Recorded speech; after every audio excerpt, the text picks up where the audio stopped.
unless you are thoroughly taking advantage of anybody, people don't want to make a deal.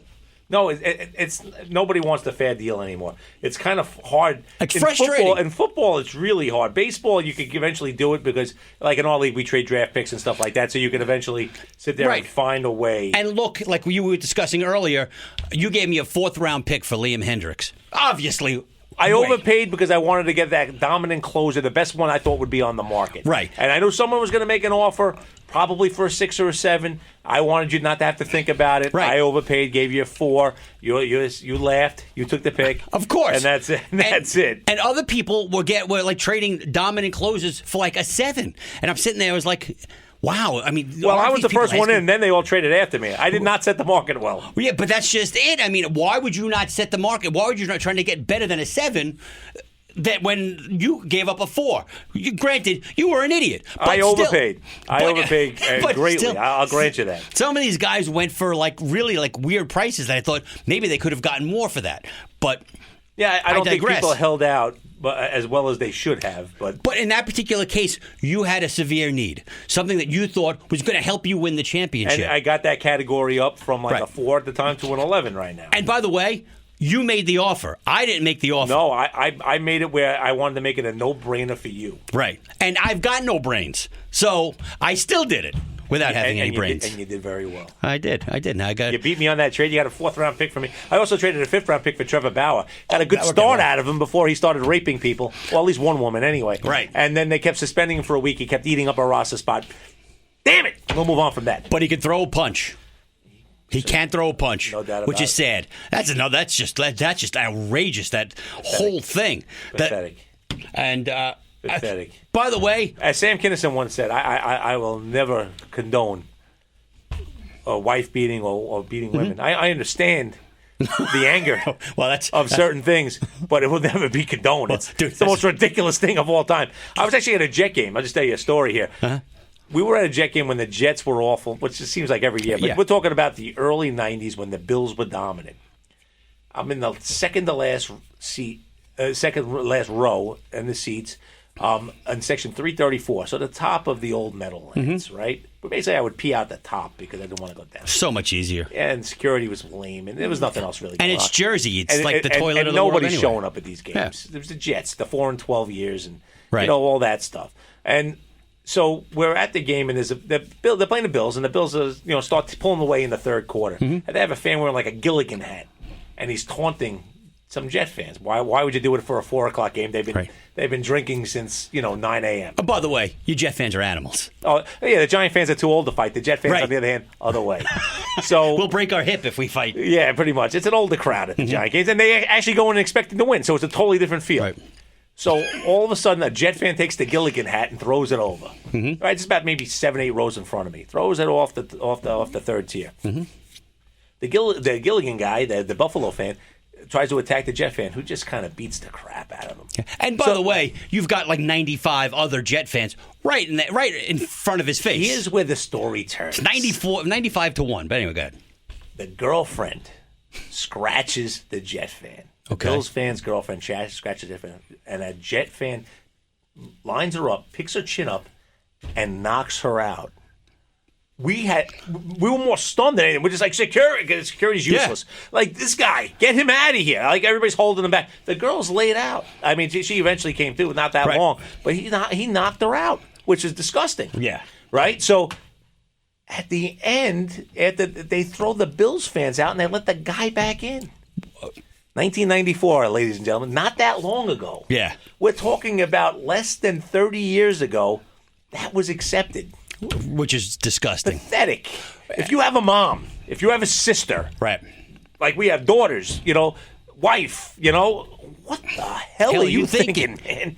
But this is where we are in this world. Right. Trevor Bauer, good punch. What an ass. Right. But here's the thing. Here's the thing with Trevor Bauer. They're talking about how supposedly she requested some of this treatment. No. But let me finish. Let me finish. I don't get it. How could you do that? No, that's what I mean. I get that she might have said something, but would you do it anyway? And that's the part that I can't grasp. How much can you... Listen, there are no two less qualified fat people to listen to about rights of anybody than us two.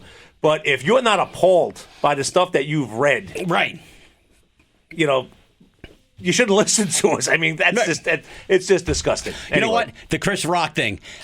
OJ, I'm not saying you should have done it, but I understand it. Yeah, Cam Citizen was like, I understand it, but I don't condone it. That was the joke part. Yeah. But it's just sad. Yeah, and it's not cool. Anyway, so congratulations on the Trevor Bauer acquisition. Yeah, he pitched one game for me. Yeah. So that you don't want to go like it started off with chasing points, and it started off by trying to make moves for the sake of just getting ahead. In our long season rotisserie thing, it's one thing, but when you have to go head to head each and every week, it's just going to be another move. So when you release a guy that might be owned in 59% of the leagues for a guy that had a great 1 week, then he was an injury replacement. Somebody comes back, all of a sudden he's at. He's not being used, so you replace the 59% guy who got picked up right away for another guy that was getting used in 26% of the leagues. You just screwed up. Yeah. You have to think more than just this week. Listen, you're 1-2, you're 0-3. You got to think this week. Right. You got to get out of the snide. You can't fall too far back. You want to make your playoffs. But if you're 2-1, 3-0, God forbid, not that either one of us would know what that is. But we're not that far off, but we're still not there. We've only got one 3-0 team. Yeah, one team. Yeah, Gino's 3-0. The rest of us are 2-1. Dark Knights. The Dark Knights beat me in the semifinals. That's sort of a bitch. But nonetheless, I mean, you really can't be chasing. You have to sit there and try to pick yourself with that best roster you can have for weeks 14, 15, and 16.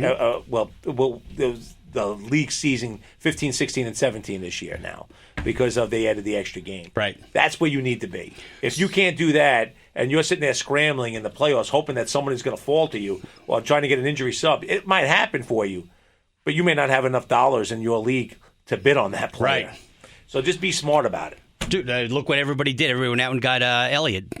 Somebody paid $53 in our league. We only give $100. The aforementioned 3 sports star Dave Winfield. Yeah, now I understand.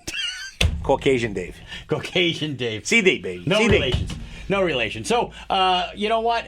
Let's kind of go around the league. The game's coming up this week. Some of the players you can, think about sitting and not sitting, etc. I'm just trying to pull up the schedule. I got the schedule right in front of me, so I'll kick it off. Cincinnati, Jacksonville play Thursday night. That's the first game of the week. We already talked about T. Higgins not being there. He's out.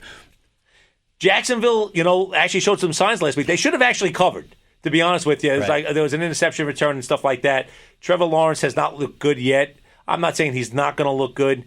But what I will say is this. Nick Saban tried to coach in the NFL. He didn't have much success either. Right. It may not be Urban Meyer's thing. You just can't. You're not going to be smarter than everybody else and work harder than these NFL coaches. Right. As Robert Saleh's finding out, and the rest of these young coaches find out that just because you work really hard and you were able to out-recruit people or your school outpaid for people or whatever it was, doesn't mean that you're going to be able to win in the NFL level. Just remember, everybody's favorite, greatest coach of all time, Bill Belichick, was a Mo Lewis hit away from being fired that year. If Drew Bledsoe goes the route, most likely. There you go. So you don't, I'm not saying Belichick was a bad coach on that team, but he would have probably been let go. Pete Carroll got fired twice. I mean, you go through all this type of stuff. Jacksonville, one guy that was released was Chenault. That by a lot of leagues, he's available in like over 50% of the leagues. But I mean, he's available in over 40% of the leagues right now. He could be somebody you look at. Actually, my son dropped him today. Yeah, well, I'm just saying, people are dropping him. I mean, DJ Shark caught the touchdown last week. It's tough when there's not a lot of offense. The thing is that if Robinson's able to run the ball, and Cincinnati's been pretty stout against the run this year. They haven't been bad. But if Robinson's able to run the ball, it's going to open it up for Lawrence a little bit. Again, I don't think I'm playing anybody on Jacksonville. Maybe Robinson, because they're home. And it's a Thursday night. This is the only primetime game they're going to get. They could be fired up. Only game all season where the whole country's watching. Cincinnati, on the other hand, Joe Mixon, who I've been talking about since week 1. Joe Mixon's the real deal. Right. He's a full-time back. He catches the ball out of the backfield. He runs the ball. He gets a lot of touches. He breaks a lot of tackles. Listen, his yards per carry never look good because their O-line's like the Giants' O-line's that bad. But it's, but at the same time, he's going to get the ball. He's going to get the rock. There's no reason not to play him. Jamar Chase, who, remember, we talked about at the beginning of the year. I said, remember, he was the number 1 to Justin Jefferson 2 at LSU. Remember that. They were in school together. And Jefferson, obviously came out a year earlier than Chase. And Chase said that, but Chase was a year younger, and Chase was better. Yeah. Okay. We said that Devontae was going to be probably statistically the better number one receiver, but Chase over the long haul is going to be the star. We're wrong. Chase is already better than Devontae Smith, and it has nothing to do with Devontae. He's got a quarterback that can sling it. Jalen Hurts a little less consistent with the arm. Correct. And that hurts him. And that team's just brutal anyway. So Philly. those will be the only two guys you play. Joe Burrow, you could certainly play if you're in a situation where you don't have a superstar quarterback and you kind of rotate between two. Joe is definitely a guy you play. 7.5 is the spread. You know what? It's a big spread. I would lay away from this game. If I was going to take a team, I'd probably take Jacksonville because they might be fired up in that first half of their only game. I agree. And it's in the short week, lots of short stuff week. Home teams have traditionally done well. Hasn't happened yet this year, really, but it will. Okay, eventually, maybe by week 18. Washington's 1.5 over Atlanta in Atlanta, the Atlanta team that beat your New York Football Giants. Well, you make it sound like that's tough, but I got to tell you, as far as gambling. Taking Atlanta on that one. You like 100%. Atlanta as a home dog? Listen, Washington is just brutal. I mean, their secondary is just incredibly bad. Well, here's the thing. That front four is supposed to get pressure, and when they don't, they won't win. Right. That front four is good. If Chase Young, gets out of whatever funk he's in, and Sweat on the other side's a player, if they can start doing what they've done in the last year in particular, nobody's going to want to play them. Dude, but they came on second half of the year last year. I think that there's going to be a point where they come on this year. I wouldn't bet this game either because Washington's better. But Atlanta... 100%. But Atlanta, can be competitive. They were competitive in week 2. Yeah. They were in the game. And Tampa pulled away late. They were in it. Yep. And they obviously beat the Giants. The defense actually showed up a little bit. I think the Giants' play calling kind of helped them. But I would lay away from this game. Fantasy guys, again, Ridley's going to be your player. I have Jones in the backfield. Probably play him, but only out of necessity. I don't really have a great player. I wouldn't play Cordero either. I don't like any of these guys. Matty Ice, like you said, if you're in one of those situations where you're sitting there where I have Matty Ice and I have Jalen Hurts, and who do I start? This could be the week where you say, I'm going to go with Matty Ice. Right. Just because he can put up numbers because it's a weaker secondary. He also has no escapability, and if those guys get near him, he reminds me of a Kenny O'Brien type. Yeah. It just falls down.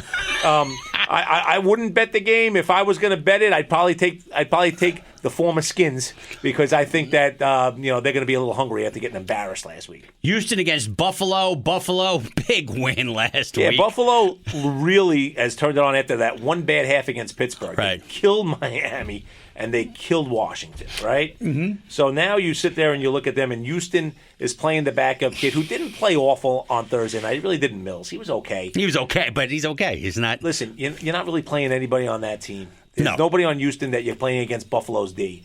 Okay, on Buffalo, Josh Allen had his best game so far. It's just going to progress from there. I don't believe in Singletary or Moss on a weekly basis unless you have to. Right. Those are bye week guys. You don't use them. Emmanuel Sanders had a monster week. You got to assume that Stephon Diggs was crying in his in Josh's ear this week. So look for it to be the other way around this week. Look for it to be the other way around. And you picked up the tight end. You picked up Dawson Knox. Yeah. Listen, he's a good tight end. He's not great. He's like there's like 5 great ones, and there's everybody else. And he's one of those guys that here or there he's going to get you 6 points in the end zone. Exactly. Every 1, 2, 3. So far, I've just been getting the crap kicked out of me by tight end. So for me, I'm at the 6 of one, half dozen of the other, and I'll go with this half dozen. Yeah, I mean, here's the thing: spread again. 16 and a half, 16. I make everything in our pool sheet 16 and a half, right. So we have no ties. But it's a lot. It's a lot of points. I mean, it's one of those things that I would stay away from just because I don't like laying that kind of points early on in the season because teams still finding themselves. I know Buffalo's the class of that division. I'm not trying to say they're not. But you're saying 16 is too much. I'm saying 16 is a lot, man. I'm saying 16 is a ton. And I'm just looking up something real quick just because I'm curious about something. I want to see who Buffalo has. Are you curious or are you bi-curious? I'm a little bit both. So Buffalo's looking at Kansas City on the road week 5. Kansas City hasn't looked good yet, but at the same time, that's the team that knocked them out. Are they thinking about a weak Houston team, or are they going to sleepwalk through the first 2 quarters and just kind of find a way to win, or are they going to cover a 17, 16-point spread, whatever it may be? I don't bet it. If I have to bet it, I probably lean toward Houston just because of the chance of a letdown. Right. Just my pick. Make sure you edit that. Gotcha. Detroit against Chicago. How the hell is Detroit the favorite? Chicago the favorite? Granted, it's home, but Detroit's actually played